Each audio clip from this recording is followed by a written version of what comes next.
a grandes rasgos dibujar sobre una piedra. Pero como cualquier técnica gráfica de estampación, no es simplemente dibujar sobre la piedra, o en el caso como lo ven ustedes en filografía sobre la madera, o como en el fotograbado que normalmente se hace sobre cobre, sobre zinc, dibujar sobre la placa de metal. La intención es hacer una imagen sobre estas superficies con la finalidad de reproducir la imagen, de poder estamparla múltiplemente, ¿sí? Entonces, el hecho de dibujar, ya sea sobre una madera, un metal, una piedra, o en este caso una malla con serigrafía, la finalidad es la reproducibilidad de la imagen. ¿Para qué? A diferencia de hacer un dibujo simple a lápiz sobre un papel, pues se intenta reproducirla o multiplicarla para darle mayor difusión a la imagen, ¿sí? Y poder así exhibirla, exponerla o regalarla, venderla, etcétera, de manera múltiple. Pero no solamente eso, cada una de las 4 técnicas gráficas que ustedes van a visitar en la escuela, que son así como las técnicas tradicionales, serigrafía, litografía, hueco grabado, que también se le conoce como grabado calcográfico, o la filografía o grabado en madera y en linóleo, son las 4 técnicas básicas, digamos, las tradicionales de todo lo que se conoce como gráfica, ¿sí? Cada una de estas técnicas tiene sus peculiaridades, tiene sus propias aportaciones gráficas, ¿sí? Tiene determinados efectos que nos da cada una de ellas y que no nos da ninguna otra técnica. Entonces, eso es lo que las hace valiosas, porque ningún otro procedimiento les va a dar esos efectos o esas aportaciones gráficas que tiene cada una, ¿sí? Y de ahí radica la importancia de cada una de ellas. La mayoría de estas técnicas se pueden mezclar, pueden hacer litografías con huecograbados, filografías, etc. Y eso también les permite enriquecer mayormente su lenguaje, ¿sí? Bueno, ¿de dónde viene esto? La litografía es una técnica que tiene aproximadamente 200 años, surge por ahí del 1796, 1798, gracias a las investigaciones técnicas de Alois Felder. Por ahí tenemos un retrato de él. Este señor era una persona nacida en la República Checa, actualmente la República Checa es Checoslovaquia, y hace sus investigaciones sobre piedras, puesto que él no era litógrafo, no era grabador, era un dramaturgo que al buscar imprimir y reproducir sus partituras de manera más barata, empieza a buscar una técnica alterna a lo que hasta ese entonces se manejaba, que era el metal con la madera. Se empieza a hacer investigaciones sobre piedras calizas, sobre mármoles, hasta que da en el punto lo que conocemos hoy como técnica litográfica. Esto es, como les digo, 1796, 98, y la litografía se introduce a México más o menos por ahí de 1830, 1832, ¿sí? Gracias a un italiano que se dedica a esta litografía, que se llama Claudio Minelli, y de ahí que el taller lleve el nombre de Claudio Minelli. Una vez que se introduce la litografía en México, pues obviamente la Academia de San Carlos en aquel entonces la absorbe como una asignatura más dentro de las carreras de arte, ¿sí? Y se empieza a producir la litografía de esta manera. La litografía, una vez inventada, en su principio no es utilizada de forma artística como actualmente se utiliza. Hoy podemos decir que solamente los artistas visuales, los artistas grabadores, estampadores son los que echan mano de la litografía. Pero en aquel entonces, básicamente durante todo el siglo XIX, quien la utiliza son los diseñadores precisamente.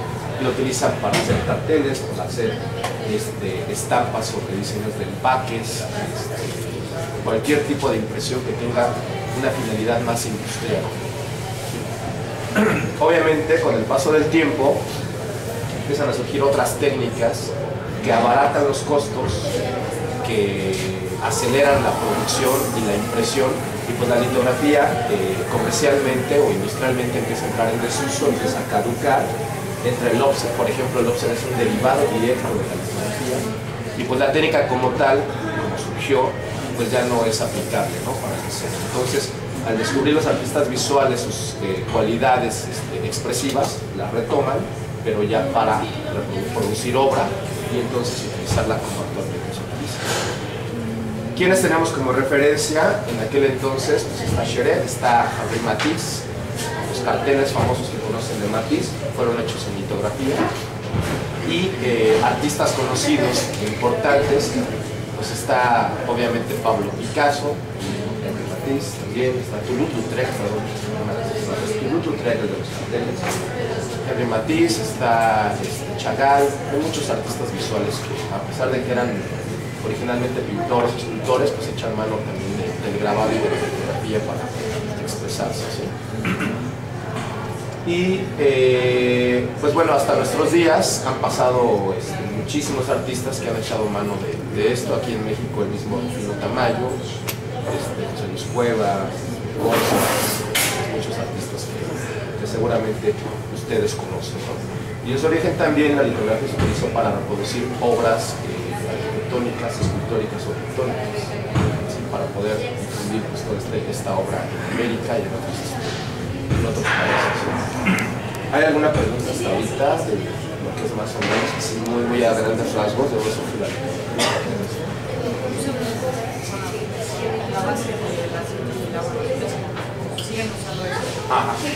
Sí, la técnica no ha cambiado.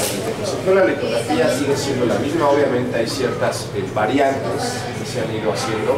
La gente que se dedica a la investigación gráfica, pues obviamente empieza a utilizar materiales y métodos alternos, pero la base es básicamente la misma.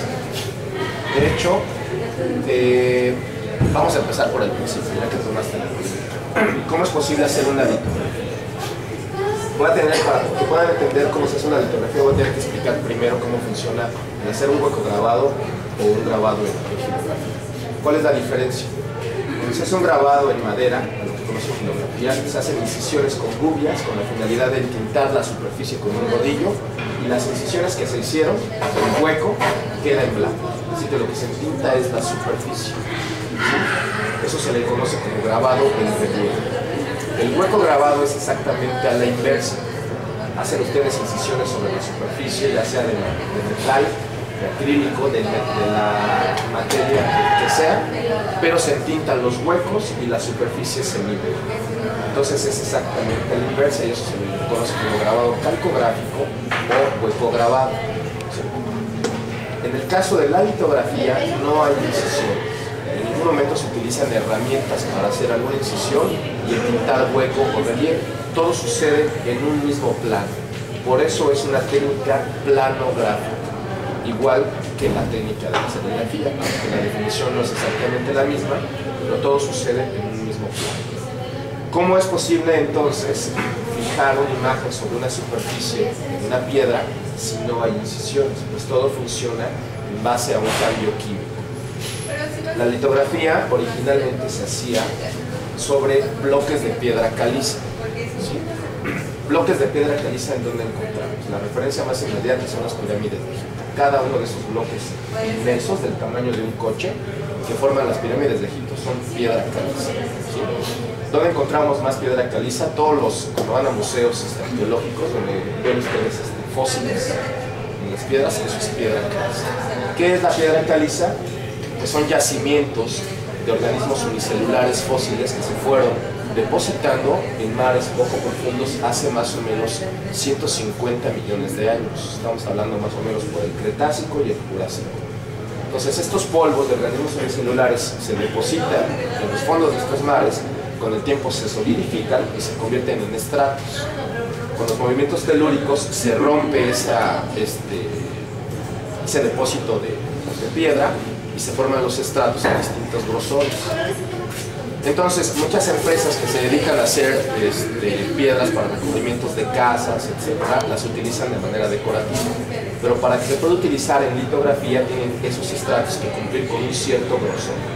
Si no tienen un grosor determinado, más o menos 8 centímetros, de 6 a 8 centímetros mínimo, si se utiliza un bloque más delgado en una prensa, la presión que ejerce la prensa sobre la piedra es demasiada y entonces se rompe la piedra.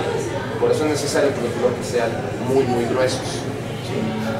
Entonces, ustedes van a la cantera donde se extraen estos estratos de piedra caliza. Lo que se hace es formatearlas de tal manera que queden bloques perfectamente equilibrados, con un grosor regular en todas sus partes, y para que a la hora de que pase por una prensa, pues el rasero tenga siempre la misma presión y no varíe y sea fácil estampar la imagen que se dibuje sobre ella.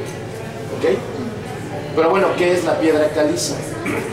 La piedra caliza es una concentración química, o tiene una concentración química en estos organismos unicelulares de aproximadamente 96 a 98% de carbonato de calcio. El resto es carbonato de magnesio o algunas otras sustancias. Precisamente el carbonato de magnesio es lo que hace posible que se pueda fijar una imagen sobre la piedra. El carbonato de calcio, no magnesio, calcio, tiene cualidades de absorción de grasa y de agua.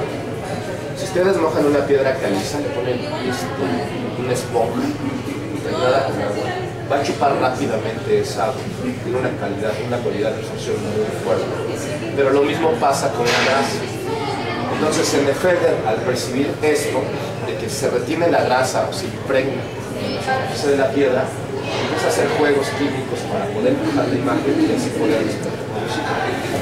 Entonces lo que se hace aquí, se ha hecho desde el tiempo en que se inventó la litografía, es una vez que se hizo la imagen sobre la superficie, se le deposita una solución de ácido nítrico con un vehículo de goma, que es la goma arábiga, y se extiende por toda la superficie. Esta solución la penetra superficialmente y logra fijar la imagen en la superficie. Las partes que se dibujaron conservan el carbonato de calcio de la piedra y las partes no dibujadas las transforman a nitrato de calcio, puesto que se utilizó ácido nítrico. El nitrato de calcio repele la tinta, la grasa y el carbonato la absorbe. Entonces, cuando ustedes pasan un rodillo con tinta grasa sobre la superficie de la piedra, solamente las partes en las que se conservó el carbonato de calcio absorben tinta y las del nitrato la repelen. Por eso es que si pasan el rodillo que todo está impregnado de tinta, pues solamente las partes sí y unas partes sí. Eso es a grandes rasgos lo que hace posible que se plasme una imagen sobre la piedra. Ahorita les estoy platicando esto muy general, con las preguntas que salieron, pero vamos a hacer un recorrido en el taller para que vean cada parte. Entonces, a detalle cómo se hace una filtro. ¿Hay alguna pregunta más? ¿La técnica o algo así? ¿No? ¿Seguros? Bueno, miren, para poder explicarles en qué consiste hacer una litografía, lo vamos a dividir en 4 pasos, 4 procedimientos básicos, que son el pulido y graneado de la piedra, es decir, la preparación de la piedra para poder dibujar sobre ella. Después viene el dibujo, después el fijar la imagen de la piedra y después viene la impresión. ¿Okay? Así que miren, si pasan para acá, vamos a